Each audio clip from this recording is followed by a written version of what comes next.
Yes, sir. What's up, boys? I'm back with another video, and today we'll be talking about why NBA free agency will be different this offseason. Okay, so by the end of this video, you guys will know why the free agency will be different, what kind of deals you guys can expect to be made, and when free agency will get back to normal. So before I get into the video, make sure you guys like the video and subscribe to the channel. I'm trying to grow this channel. Each like and each subscriber helps. I've been getting a lot of good feedback on these NBA videos lately, so I'm going to keep doing them for you guys as long as you keep supporting. Thank you guys for all the support you've been showing. As you guys can see, my mouth is a bit swollen and shit. I got my wisdom teeth taken out this week.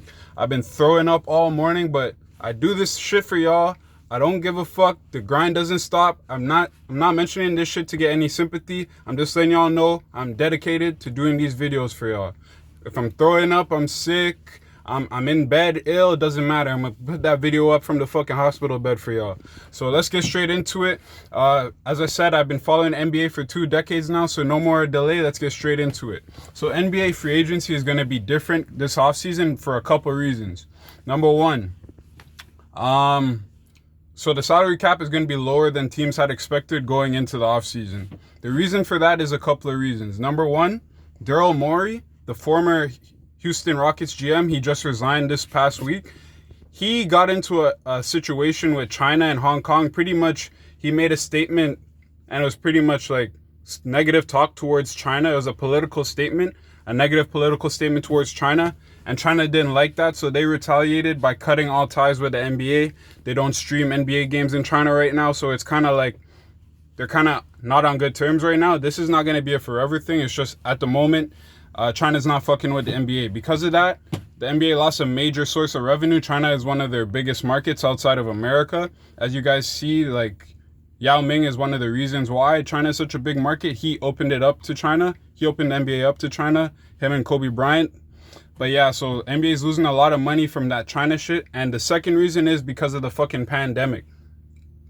So because of the pandemic, there's no fans in the arena. A lot of local TV contracts had to get null and void because teams weren't able to fulfill it. Like a team like Cleveland Cavaliers, for example, they didn't go to the bubble. So their local TV contract that they had, they may have promised to have 60 games shown on the local TV channel, but then they only played like, let's say 40 or 50 games.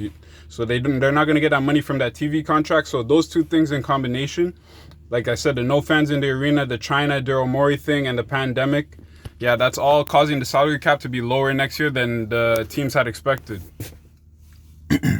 So this is what you guys can expect in terms of deals being made in this offseason. Brian Windhorst from ESPN said that you guys can expect 75% less spending in this offseason compared to last season. Because as I said, the salary cap is all fucked up and shit. So what you guys can expect to see is short-term deals in this offseason, like 1 to 2 years. You'll see a lot of short-term deals.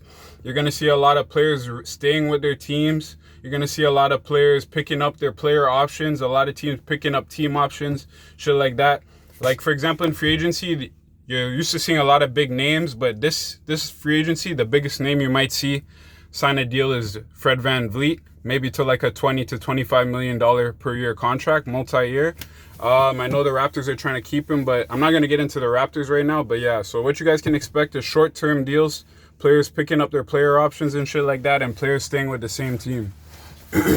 So why can you expect that is because players know that free agency is going to return back to normal in the following offseason, in the next free agency. So not this free agency upcoming, but the following free agency after next season. That's when free agency will go back to normal. That's when the salary cap will be back to normal and shit like that. So players like star players, like for example, who can I give as an example? Who's a star player that's coming up? Okay, like Anthony Davis, for example.